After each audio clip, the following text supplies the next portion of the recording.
Bonjour à tous, Denis Lanière ici pour une critique sans aucun divulgateur.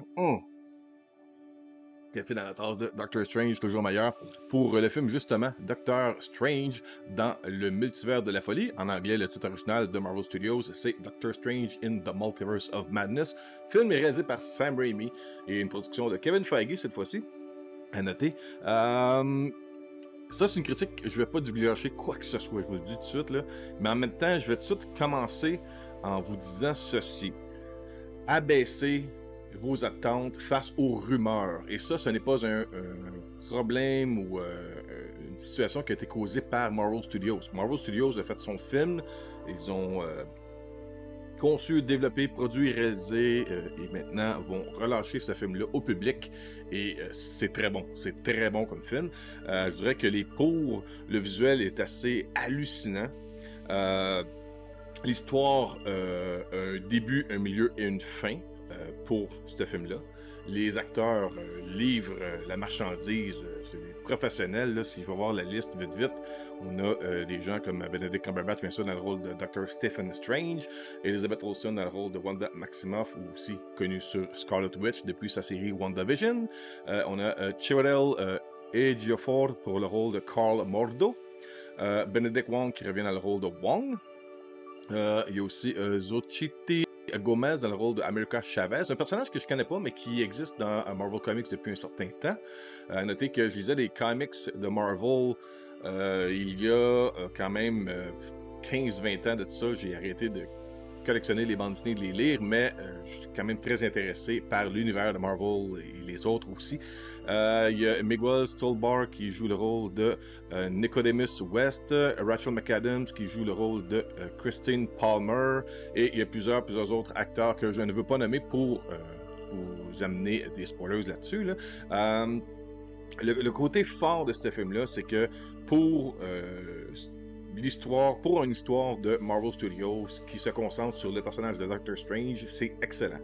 Le côté créature, sorcellerie, mystique un peu, tout ce qui est ce qu'on retrouve dans les bandes dessinées de Doctor Strange se retrouve dans ce film-là. Et Sam Raimi était, comme d'après moi, le réalisateur idéal pour ce genre d'adaptation-là au cinéma. Le film fit bien dans le MCU, comparativement, je dirais, un film que j'ai moins aimé, exemple The Eternals, qui avait l'air vraiment comme d'un monde parallèle, justement, trop différent peut-être à mon goût. Celui-ci amène une bonne touche d'horreur et de suspense, mais juste assez pour pas effrayer les enfants. C'est comme un genre de film qui, grâce à l'univers de super-héros, va permettre aux jeunes et moins jeunes qui n'ont pas encore goûté à l'horreur de savourer un peu ce qu'est l'horreur, avec des créatures, des jumpscares à quelques moments donnés. Même que, là je me rappelle plus, j'ai perdu le compte, je pense que c'est le 28e, 27, 29e film du MCU, et c'est la première fois, je pense, avoir sursauté à une ou deux reprises durant le film, malgré le fait que je connais très bien cet univers-ci aussi. Non, c'est réussi. Le film, est-ce qu'il est parfait? Non. Et le problème que j'ai, moi, ça c'est pas Marvel Studios, c'est pas Walt Disney Pictures, c'est pas les gens qui se sont occupés de la promotion de ce film-là, c'est moi qui est trop curieux et qui se nourrit de toutes les rumeurs, les fuites, les oui-dire qui sortent à gauche et à droite sur les internets, comme l'on dit, qui développent une anticipation surélevée par rapport au film en tant que tel. Le film fait son travail, le film est incroyable, on a des surprises. Pour Doctor Strange, on n'a pas vraiment de surprise. Comme je disais dans ma première réaction, le film ne s'appelle pas Avengers and the Multiverse of Superheroes.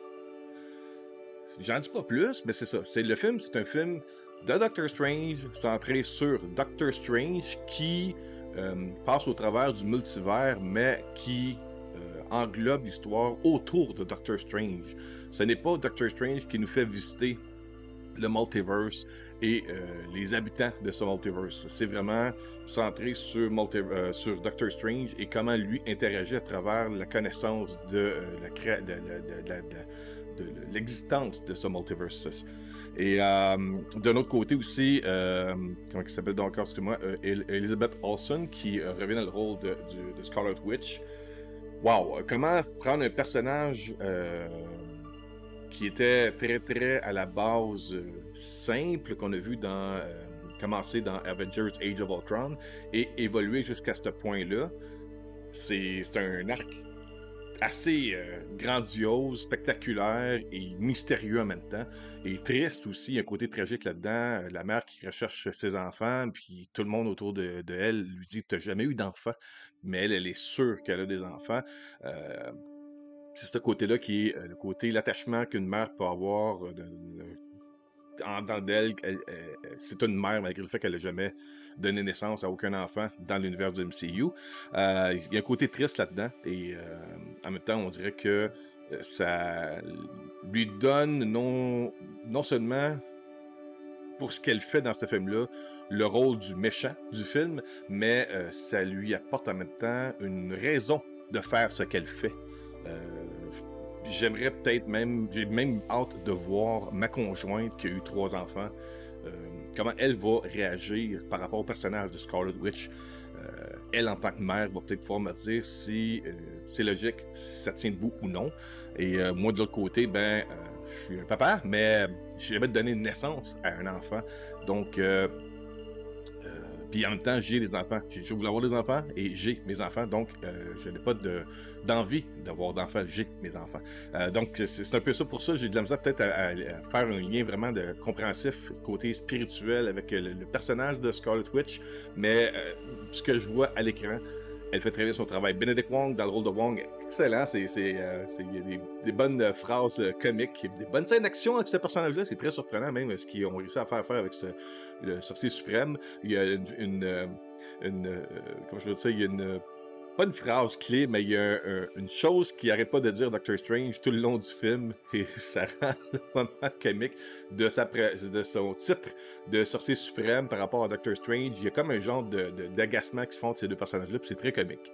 Rachel McAdams, encore là, son personnage évolue de beaucoup comparativement au premier film de Doctor Strange. T'as vraiment l'impression qu'elle a dit au producteur « Écoute, si tu veux que je revienne dans le film, tu vas me donner plus de choses à faire que juste être le petit rôle qu'elle avait dans le premier là, à l'hôpital. » Et on la voit, elle est très utile, elle est même très importante dans ce film-là.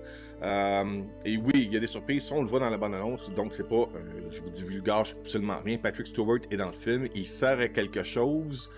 Et j'avais même fait une vidéo avec ce que je pensais qu'elle allait se passer dans le film et de quelle façon. Et j'étais content de voir, pas nécessairement ce que je voulais voir, mais de la façon que ça a été présenté.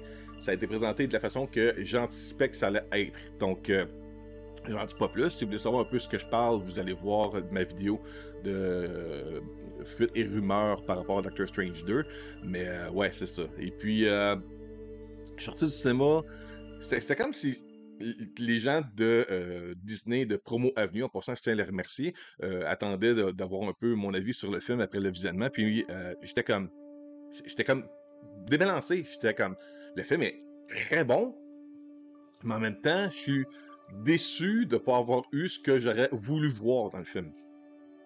Je sais pas si vous comprenez un peu ce que je veux dire. Donc, il n'y a pas vraiment grand-chose à dire de négatif sur ce film-là, à part quelques peut-être moments du scénario qui sont un petit peu cheesy sur les bords, mais en même temps, si on voit des magiciens qui se battent dans le centre-ville de New York face à une pieuvre géante avec un œil, il y a comme un côté où ton cerveau laisse-la à côté, là, laisse-toi divertir un peu plus que d'essayer de penser qu'est-ce qui est logique, qu'est-ce qui tient pas de bout, là. C'est ça.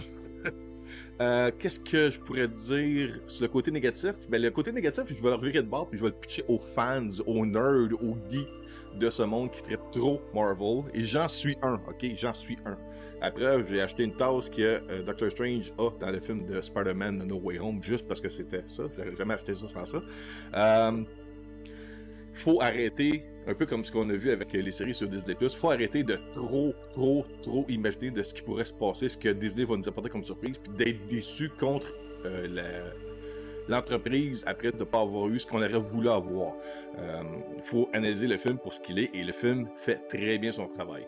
De plus être, quand tu sors de ce film-là, tu as déjà hâte de le revoir et en plus, ça donne le goût de retourner voir des films comme Doctor Strange, No Way Home, d'écouter WandaVision. Je vous dirais que vous n'avez pas besoin de regarder ces films-là ou cette série-là sur Disney+, mais c'est un plus. Le film en tant que tel se tient en lui-même. Vous n'avez pas besoin d'avoir vu quoi que ce soit d'autre pour voir ce film-là.